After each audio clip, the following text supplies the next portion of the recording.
Hello everyone, welcome to my channel Chemistry Zone by Silky Agrawal. Today's topic is common name and trivial system, fused or fusion nomenclature system, and this topic is taken from heterocyclic compound chapter and it is belong to MSc second semester. First, we will discuss synopsis in which we will study introduction about some nomenclatures, next common names and trivial system, फिर उसके बाद fused और fusion nomenclature system जिसमें पढ़ेंगे rules के बारे में कि कौन कौन से रूल्स को यूज़ करके फ्यूज्ड और फ्यूजन नोमेनक्लेचर सिस्टम को हम बना सकते हैं, फिर टेबल फॉर प्रीफिक्स, फिर उसके कुछ examples, then conclusion and reference. Last video जो था उसमें डिस्कस किया था हेंस विडमैन नोमेनक्लेचर के बारे में, जिसको सिस्टमैटिक नोमेनक्लेचर सिस्टम भी बोलते हैं. तो इसे अगर किसी को कंटिन्यूएशन में देखना है लाइन से कौन कौन से नोमेनक्लेचर होते हैं, तो सबसे फर्स्ट हेंस विडमैन नोमेनक्लेचर था, तो वो प्रीवियस वीडियो पे जा कर के देख सकते हैं. आज डिस्कस करेंगे common names and trivial system and एक नेक्स्ट फ्यूज्ड और फ्यूजन नोमेनक्लेचर सिस्टम की किस तरीके से कॉमन नेम्स और ट्रिवियल सिस्टम को यूज़ करके हेट्रोसाइक्लिक कंपाउंड को नेमिंग कर सकते हैं, एंड सेम फ्यूज्ड और फ्यूजन नोमेनक्लेचर सिस्टम को यूज़ करके किस तरीके से हेट्रोसाइक्लिक कंपाउंड की नेमिंग को कर सकते हैं. तो फर्स्ट टॉपिक है common names and trivial system की common names and trivial system को यूज़ करके किस तरीके से हेट्रोसाइक्लिक कंपाउंड की नेमिंग कर सकते हैं. तो सबसे फर्स्ट एक बार रिकॉल करते हैं कि हेट्रोसाइक्लिक कंपाउंड होता क्या है. तो नॉर्मली जो साइक्लिक कंपाउंड होता है क्लोज्ड रिंग स्ट्रक्चर होता है, उसमें कोई भी कार्बन, जैसे एग्जाम्पल के लिए ये साइक्लोहेक्सेन है, इसमें हर तरफ क्या होगा, हर साइड एक कॉर्नर में कार्बन आइटम प्रेजेंट होगा. अगर एक कार्बन को मैं रिप्लेस करके उसके जगह दूसरा आइटम जैसे कि nitrogen, phosphorus, oxygen and sulphur, ये आइटम को अगर सब्सटीट्यूट करती हूँ तो इन्हीं को बोलते हैं हेट्रो आइटम. और इसी हेट्रो आइटम को अगर इस जगह पे मैं अगर सब्सटीट्यूट करती हूँ कार्बन की प्लेस में, तो ये हेट्रोसाइक्लिक कंपाउंड कहलाता है. तो ये जो नॉर्मल था इसको तो साइक्लोहेक्सेन बोलते हैं, लेकिन अगर इसके कार्बन के प्लेस में नाइट्रोजन, फॉस्फोरस, ऑक्सीजन और सल्फ़र आता है तो उसका नेमिंग किस तरीके से करते हैं. तो एक वीडियो जो था वो हेंस विडमैन नोमेनक्लेचर था, जो कि प्रीवियस वीडियो में एक्सप्लेन किया था मैंने, तो उसको जा करके देख सकते हैं. फिर उसके बाद सेकेंड आता है common name and trivial system. इसमें क्या होता है ना, जनरली कॉमन नेम्स और ट्रिवियल सिस्टम में याद करना होता है कि कौन सा जो स्ट्रक्चर है ना उसका नाम क्या है. कॉमन नेम उसका याद करने का होता है. जैसे इसमें सबसे फर्स्ट जैसे दिया है कि 5 मेंबर की रिंग होगी, डबल बॉन्ड प्रेजेंट होगा और ऑक्सीजन होगा, उसको फ्यूरान बोलते हैं. अगर उसी जगह ऑक्सीजन की जगह पे सल्फ़र होगा उसको थायोफीन बोलते हैं. नाइट्रोजन होता है उसको पायरोल. अगर 6 मेंबर में नाइट्रोजन है उसको पिरिडीन बोलेंगे. 6 मेंबर में 2 नाइट्रोजन रहता है उसको पिरिडाजीन बोलते हैं. और अगर एक 5 मेंबर की रिंग है, एक 6 मेंबर की रिंग है और एक नाइट्रोजन ग्रुप प्रेजेंट है उसको इंडोल बोलते हैं. 2 6 मेंबर की रिंग होती है और नाइट्रोजन ग्रुप प्रेजेंट होता है उसको क्वाइनोलिन बोलते हैं. और 2 6 मेंबर की रिंग होती है, लेकिन इसमें डबल बॉन्ड का डिफरेंस होता है. ठीक है, डबल बॉन्ड का डिफरेंस इट मीन्स यहाँ पर डबल बॉन्ड का सिस्टम अलग है, यहाँ पर डबल बॉन्ड का जो है सिस्टम अलग है, उसको आइसोक्वाइनोलिन बोलते हैं. फिर एक जिसमें डबल बॉन्ड ऑक्सीजन और एक ऑक्सीजन होता है उसको क्यूमारीन बोलते हैं. तो ये जो कुछ नेम है ये कॉमन नेम्स है, इनको जो है वो लर्न करना पड़ेगा. और ये जो common name and trivial system जो है ना वो जनरली किसके लिए होता है, तो ये होता है नॉन सिस्टमेटिक और कॉमन नेम्स जो होते हैं ना इनको याद करना होता है. और ये होता है हाइड्रोसाइक्लिक कंपाउंड के लिए, जो कि क्या होता है फ्यूजन रिंग में होता है. फ्यूजन रिंग मतलब क्या होता है कि जब 2 रिंग जो होते हैं ना वो एक ही बॉन्ड से अगर जुड़े हुए होते हैं, आपस में फ्यूज़ होते हैं, उसमें कॉमन नेम और ट्रिवियल नेम को यूज़ किया जाता है. अब इसके बाद नेक्स्ट जो पढ़ेंगे फ्यूज्ड रिंग या फ्यूज्ड सिस्टम या फिर फ्यूजन नोमेनक्लेचर को, उसमें क्या होता है, इसमें इसका ये जो है वो कॉमन नेम है, लेकिन अब इसी का जो IUPAC नेम लिखना होगा तो उसको पढ़ते हैं फ्यूजन में. तो जैसे हेंस विडमैन पढ़े थे वो किस में यूज़ होता था, सिर्फ मोनोसाइक्लिक में यूज़ होता था. मोनोसाइक्लिक मीन्स जिसमें सिर्फ एक ही रिंग जो होती है वो प्रेजेंट होती है. लेकिन ये कॉमन नेम और ट्रिवियल सिस्टम दिया है और एक फ्यूजन देता है. फ्यूजन सिस्टम नोमेनक्लेचर वो जो होता है वो क्या होता है, फ्यूजन रिंग में यूज़ होता है. फ्यूजन रिंग मतलब 2 या फिर 2 से ज़्यादा जो रिंग होती है, 2 से ज़्यादा रिंग प्रेजेंट है ना, उस टाइम पे कॉमन नेम को भी यूज़ करते हैं और फ्यूजन नेम को भी यूज़ करते हैं. तो ये जो दिया था ये कॉमन नेम और ट्रिवियल सिस्टम था. तो यहाँ पर ये जो कुछ वो है स्ट्रक्चर्स दिए हैं, एक तो ये मोनोसाइक्लिक रिंग है और ये बाईसाइक्लिक रिंग के लिए, तो इसके कॉमन नेम्स जो है वो लर्न करने होंगे. नेक्स्ट टॉपिक है फ्यूज्ड और फ्यूजन नॉमेनक्लेचर सिस्टम। तो एग्ज़ाम के पॉइंट ऑफ व्यू से आएगा तो थोड़ा थ्योरी के साथ भी है, तो आप इसको लिख सकते हैं। तो जैसे यहाँ पे दिया है फ्यूज्ड नॉमेनक्लेचर कंपाउंड्स जो होते हैं उसमें दो कंपोनेंट प्रेजेंट होते हैं। फ्यूज्ड मतलब अभी ही बताई, फ्यूज्ड मतलब क्या होता है कि एक जैसे अगर मोनोसाइक्लिक है, इसी में अगर मेरे को एक और रिंग को अटैच कराना है ना, तो इनका जो इन्हीं को क्या बोलते हैं, फ्यूजन बोलते हैं। और फ्यूज्ड इसी को ही फ्यूज्ड कंपाउंड बोलते हैं। ठीक है, तो यहाँ पे जो दो कंपोनेंट जो होते हैं इसमें प्रेजेंट होते हैं, एक होता है बेस कंपोनेंट, एक होता है अटैच कंपोनेंट। अगर इस टाइप का फ्यूज्ड रिंग आएगा उसमें अगर नेमिंग करना है तो उसमें नेमिंग करने के लिए सबसे पहला चीज़ होता है उसको दो में डिवाइड किया जाता है। एक होता है बेस कंपोनेंट, एक होता है अटैच कंपोनेंट। जो बेस कंपोनेंट होता है उसको सफिक्स में लिखते हैं, सफिक्स मतलब उसको बाद में लिखते हैं। अटैच्ड कंपोनेंट का नेम जो होता है उसको प्रीफिक्स में लिखते हैं, प्रीफिक्स मतलब उसको क्या लिखते हैं, पहले में लिखते हैं। ठीक है, तो उसके लिए सबसे फर्स्ट जैसे यहाँ एग्जाम्पल दिया है कि ये एक एग्जाम्पल है, बेंजीन है, दो रिंग बना है, एक 6 मेंबर की रिंग है, एक 5 मेंबर की रिंग है, नाइट्रोजन है एंड सल्फर प्रेजेंट है। अब मैं इसको पहले दो पार्ट में से डिवाइड करती हूँ, तो यहाँ पे एक बेंजीन बनेगा। और जब भी फ्यूजन नॉमेनक्लेचर सिस्टम में फ्यूज रिंग प्रेजेंट है और एक डबल बॉन्ड है ना, इट मीन्स वो डबल बॉन्ड दोनों के लिए होता है। जैसे यहाँ पे ये डबल बॉन्ड इसके लिए यहाँ पे इसके साथ लगा है, लेकिन जैसे ही इसको अगर सेपरेट करूँगी तो ये डबल बॉन्ड जो है वो इसके लिए भी हो जाएगा। तो इस तरीके से यहाँ पर भी डबल बॉन्ड है, तो जब इसको सेपरेट करेंगे तो ये क्या बनता है, बेंजीन बनता है, इसका नाम होता है। इसका नाम जो होता है वो थायोजेल होता है, जो कि क्या होता है, बेस कंपोनेंट, और ये होता है अटैच कंपोनेंट। अटैच कंपोनेंट जो होता है वो क्या होता है, प्रीफिक्स होता है। अटैच कंपोनेंट को प्रीफिक्स में लिखते हैं, बेस कंपोनेंट को सफिक्स में लिखते हैं। तो इसका नाम क्या हो जाएगा, बेंजीन से बन जाएगा बेंजो, और थायोजेल से ये थायोजेल ही बनेगा। तो बेंजो थायोजेल इसका होगा, नेम होगा। लेकिन अब यहाँ पे क्वेश्चन ये होता है कि अगर इस तरीके से रिंग दिया हुआ है फ्यूज रिंग, तो किसको बेस कंपोनेंट लेंगे और किसको अटैच कंपोनेंट लेंगे। ये तो समझ में आ गया कि दो में डिवाइड करना है, एक को बेस लेना है, एक को अटैच लेना है। बेस वाले का नाम सफिक्स में लिखना है, इट मीन्स बाद में लिखना है। जैसे ये बेस था तो इसके नाम को बाद में लिखे। अटैच कंपोनेंट का नाम जो होता है उसको पहले प्रीफिक्स में लिखना है, तो इसको पहले लिखे।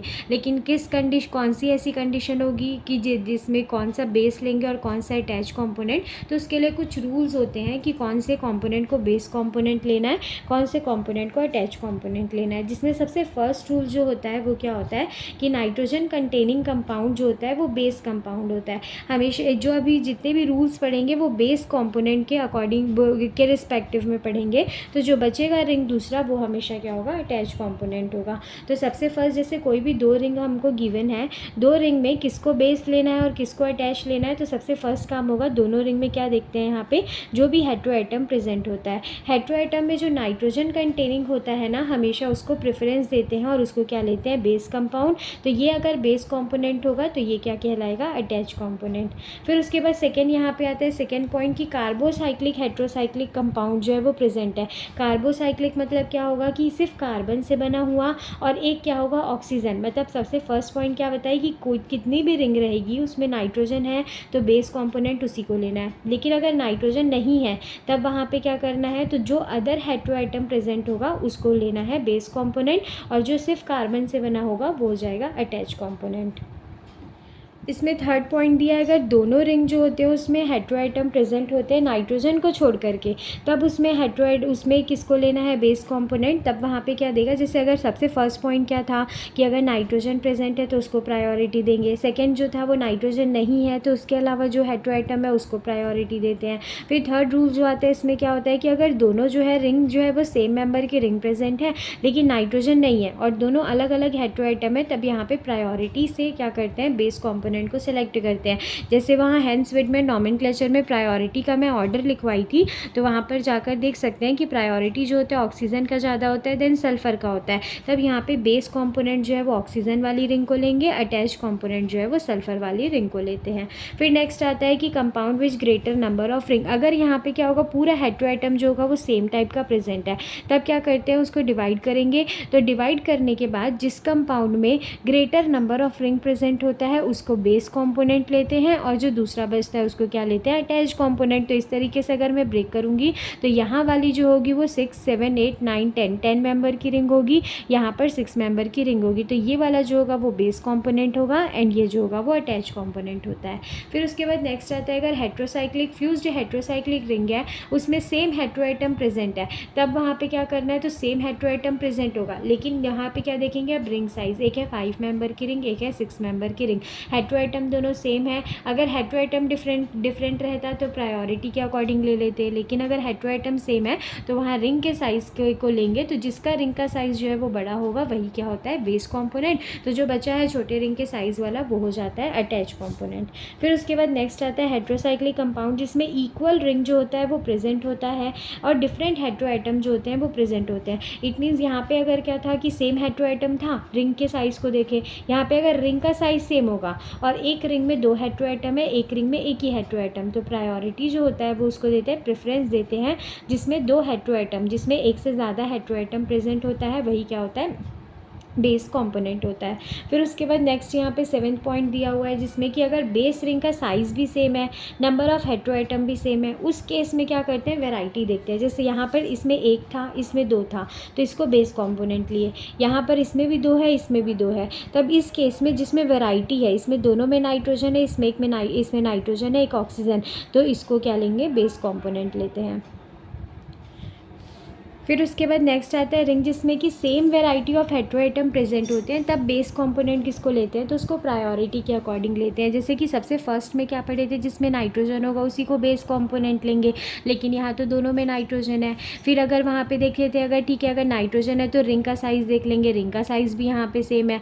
फिर उसमें देख लेते हैं कि वहाँ पे किस में ज़्यादा हेट्रोएटम है, तो दोनों में ही 2-2 हेट्रोएटम है। फिर उसके बाद नेक्स्ट अगर देख लेते हैं कि जिसमें अगर 2-2 हेट्रोएटम भी है तो सेम है कि डिफरेंट है, तो दोनों में डिफरेंट है, तब उस केस में प्रायोरिटी कैसे लेते हैं, तब वहाँ पे क्या करते हैं, प्रेफरेंस किसको देते हैं, बेस कंपोनेंट के लिए, तब वहाँ पे प्रायोरिटी देखते हैं। तो ऑक्सीजन दिया हुआ है, सल्फर दिया है, और फिर प्रायोरिटी ऑर्डर क्या होता है, ऑक्सीजन का ज़्यादा होता है, सल्फर का कम होता है, तो इस केस में ये वाली रिंग जो होगी वो बेस कंपोनेंट होगी और ये वाली जो होगी वो अटैच कंपोनेंट होगी। तो ये जो 8 रूल्स है ना, इनको पूरा अच्छे से लर्न करना होगा, जिसके अगर ये 8 रूल्स अच्छे से हो जाएंगे ना, तो इसके सारे क्वेश्चन जितने भी हैं वो क्या हो जाएंगे, बन जाएंगे, जो कि फ्यूजन नॉमेनक्लेचर सिस्टम में यूज़ होते हैं।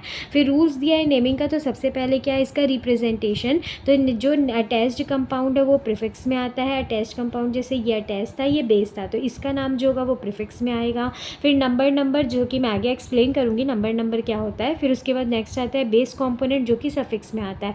तो 8 रूल्स जो है वो लर्न होने के बाद ईजिली आइडेंटिफाई कर लेंगे कि कौन सा अटैच होगा, कौन सा बेस कॉम्पोनेंट होगा। तो जो भी बेस कंपोनेंट होगा ना, सफिक्स, वो तो एज इट इज़ ही उसका नाम लिखाएगा, लेकिन जो भी अटैच कंपोनेंट होता है ना, प्रीफिक्स, उसके लिए क्या होता है, ये टेबल को लर्न करना पड़ेगा। इसके लिए क्या होता है, थोड़ा सा नेम जो है वो चेंज होता है। जैसे कि अगर अटैच कंपोनेंट जो है प्रीफिक्स में अगर पिरिडीन है तो वो पिरिडीनो हो जाएगा, क्वाइनोलिन है तो क्वाइनोलिनो हो जाएगा, आइसोक्वाइनोलिन है तो आइसोक्वाइनोलिनो, फ्यूरान है तो फ्यूरो, थायोफिन है तो थायोफिनो, इमिडाजोल है तो इमिडाजोल, और बेंजीन है तो ये हो जाएगा बेंजो हो जाएगा, या बेंजीनो हो जाएगा, या तो बेंजो होता है। और ये सब क्या है, तो अभी सबसे स्टार्टिंग में ही जो कॉमन नेम सिस्टम था, ट्रिवियल नेम या फिर कॉमन नेम बोलेंगे, उसी में यहाँ पे बताई थी कि क्या क्या होता है। 5 मेंबर में ऑक्सीजन होगा तो फ्यूरान होता है, और यहाँ पे क्या बोलते हैं, सल्फर होता है तो थायोफिन होता है। तो वो कॉमन नेम्स अगर याद होंगे तो ये प्रीफिक्स जो है वो ईजिली बन जाएगा। और ये प्रीफिक्स जो होते हैं वो हमेशा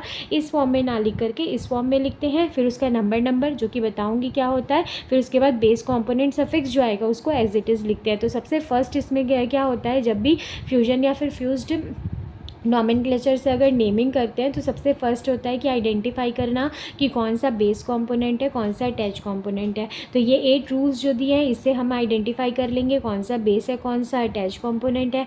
सेकंड स्टेप होता है कि जो भी तुम्हारा अटैच कंपोनेंट है वो प्रीफिक्स में लगेगा, जिसके लिए टेबल होनी चाहिए। फिर आता है नंबर, फिर लास्ट में एज इट इज़ जो बेस कंपोनेंट होता है उसके नाम को एज इट इज़ लिखते हैं। अब ये बेस कंपोनेंट का नाम जो होता है, ये हैंड्स विड में नॉमेनक्लेचर जो बताई थी प्रीवियस वीडियो में, उसी वीडियो के उसी वाले ही नेम से उसी के हेल्प से उसका नेम लिखते हैं। तो अगर अभी तक वो देखे नहीं होंगे तो एक बार जा कर के वो वीडियो को देख सकते हैं। ईज़िली एक्सप्लेन क्यों, वो ईज़िली समझ में आ जाएगा। तो सबसे फर्स्ट प्रीफिक्स लिखेंगे अटैच कंपोनेंट को, फिर नंबर लिखते हैं कि वो कौन से नंबर से रिंग जो है वो जुड़ी हुई है, फ्यूजन हुआ है। फिर लास्ट में लिखते हैं बेस कंपोनेंट सफिक्स। जैसे यहाँ पे एक एग्जांपल दिया है, अब यहाँ पे इस एग्जांपल है, इसका नेमिंग किससे करना है, फ्यूजन नोमेनक्लेचर सिस्टम से। तो सबसे फर्स्ट काम क्या होता है, इन दोनों को डिवाइड करना। तो इसको अगर सेपरेट कर लेते हैं तो ये एक आता है और यहाँ पे एक रिंग आता है। अब इसमें फाइंड आउट करना कि बेस कंपोनेंट क्या है, अटैच कंपोनेंट क्या है। तो इसको देख के तो ईज़िली हम आइडेंटिफाई कर सकते हैं कि जिसमें हेटेरोएटम प्रेजेंट है वो बेस कंपोनेंट होगा, जिसमें प्रेजेंट नहीं है वो क्या होता है, अटैच कंपोनेंट होता है। अब उसके बाद अगर इसकी नेमिंग करना है, ये तो हो गया। अब इसमें क्या बताई थी, अटैच्ड कंपोनेंट क्या लगता है, प्रीफिक्स लगता है, और बेस कंपोनेंट क्या लगता है, सफिक्स लगता है। बेस कंपोनेंट सफिक्स लगेगा। तो प्रीफिक्स की जगह पे क्या आता है, ये क्या है, बेंजीन है। और अभी बताइए टेबल में बेंजीन की जगह क्या लिखाता है, बेंजो लिखाता है। फिर उसके बाद सफिक्स क्या लगेगा, ये तो ये जो है ना, ये हैंस विडमैन नोमेनक्लेचर से अगर इसका नेमिंग करेंगे तो इसका नाम क्या होता है, 1,3-डाइएज़ोल होता है। यहाँ पे अगर नाइट्रोजन 1 पोजीशन पे है तो 2 और 3, 1 2 3 पोजीशन पे। इस साइड से भी अगर ये क्लॉकवाइज वो रोटेट कर रही हूँ, एंटी क्लॉकवाइज करूँगी तो भी 1 2 3 पोजीशन पे। डाई लिखा हुआ है और एजोल लिखा हुआ है, मतलब यहाँ पे 2 नाइट्रोजन है, इसीलिए यहाँ पे डाई का यूज़ हुआ है। वो वीडियो को एक बार देख लेंगे ना तो ये समझ में आ जाएगा कि ये डाइएजेल कहाँ से आया। तो इसका नाम क्या हो जाएगा, बेंजो 1,3-डाइएज़ेल। अब ये डी क्या लिखा हुआ है, तब इसको कैसे लिखते हैं ना, तो ये जो यहाँ से नंबरिंग जब भी करते हैं, जैसे ABCD, यहाँ पे 1 2 तो यहाँ पे हो गया है तो सेम तो लिख नहीं सकते, तब यहाँ पे ABCD को यूज़ करते हैं अल्फ़ाबेट को। तो अगर मैं यहाँ से स्टार्ट करूँ और ऐसे उसकी नंबरिंग करनी है ना कि जितने भी हेटेरोएटम है ना वो कवर हो जाए उसमें। तो अगर यहाँ से नंबरिंग करूँगी तो A B C and D, यहाँ पे D पे पहुँचेगा जहाँ पे बॉन्डिंग हुई है। फिर उसके बाद अगर मैं इसको वो करूँ, ये तो एंटी क्लॉकवाइज है, क्लॉकवाइज भी करूँगी तो A B C D, D ही आएगा। तो दोनों में से कोई भी लिख सकती हूँ। तो यहाँ पे इसलिए यहाँ पे क्या लिखा हुआ है, D लिखा हुआ है। तो जब भी नेमिंग करना है तो सबसे फर्स्ट काम क्या होता है, इसको सेपरेट करना। सेपरेट करने के बाद आइडेंटिफाई करना कि बेस है कि अटैच कंपोनेंट है। अटैच कंपोनेंट को प्रीफिक्स में लिखेंगे, फिर ब्रैकेट में, स्क्वायर ब्रैकेट में लिखते हैं कि कहाँ से उसका फ्यूजन हुआ है, कौन से नंबर से। तो D से उसका फ्यूजन हुआ है। फिर उसके बाद 1 3 पोजीशन पे क्या है, नाइट्रोजन आइटम प्रेजेंट है, तो वहाँ पे डाइएज़ेल क्या हो जाएगा इसका नाम। तो ये वाले सिस्टम का नाम होता है बेंजो D1,3-डाइएज़ेल। अनदर एग्जांपल इसका दिया हुआ है, तो फिर से अगेन सबसे फर्स्ट काम क्या होगा, इसको सेपरेट करना। तीनों को सेपरेट कर लेंगे। 2 ठो बेंजीन यहाँ पे बना है। अब यहाँ पे बेस कंपोनेंट, अटैच कंपोनेंट, तो देखने से ही समझ में आ रहा है ये बेस कंपोनेंट होगा, ये अटैच कंपोनेंट। तो प्रीफिक्स में क्या आएगा, अटैच कंपोनेंट। तो अटैच में यहाँ पे 2 बेंजीन है तो इसका नाम क्या हो जाएगा, डाई बेंजो। अब यहाँ पे बी और ई कैसे आया, तो इसको अगर मैं इस तरीके से लिखी हूँ, नंबरिंग यहाँ से स्टार्ट करूँगी, A B C D E, तो यहाँ पे बी पोजीशन पे आएगा और एक कौन से पोजीशन पे आ रहा है, ई पोजीशन पे। ये मैं एंटी क्लॉकवाइज क्यों, आप क्लॉकवाइज भी करेंगे तो भी यही आंसर आएगा इसका। तो B and E दो जगह से यहाँ पे 2 रिंग जो है वो जुड़ी हुई है। फिर उसके बाद थायाजीन है, तो यहाँ से अगर नंबरिंग करूँगी 1 2 3 4, या तो यहाँ से करूँगी 1 2 3 4, तो दोनों साइड से ही सेम आएगा। तो 1 और 4 में, और ये थायाजीन जो है वो नाम है, जो कि अगेन मैं बोल रही हूँ कि हैंस विडमैन नोमेनक्लेचर सिस्टम है, वहाँ से देख लेंगे तो समझ में आ जाएगा थायजीन कहाँ से आया। तो इस तरीके से इस सिस्टम का नाम होगा। और ये वाला सिस्टम जो है ये कमेंट में मुझे बताएंगे किसका नाम जो है वो क्या हो सकता है। तो यहाँ पर ये टॉपिक जो था, ये फर्स्ट था कॉमन नेम और ट्रिवियल सिस्टम का, सेकंड था फ्यूज्ड सिस्टम और फ्यूजन नोमेनक्लेचर था। आई होप कि आपको समझ में आ गया होगा। और ये अगर एग्ज़ाम के पॉइंट ऑफ व्यू से भी अगर एग्ज़ाम में भी आता है तो आप इसको ईजिली लिख सकते हैं, इतना लिखना सफिशेंट होगा। और नेक्स्ट वीडियो में अगर कोई टॉपिक है जो समझ में ना आए तो आप कमेंट करके बता सकते हैं, जिसको मैं नेक्स्ट टॉपिक उसमें वीडियो में एक्सप्लेन कर सकूं। Thank you.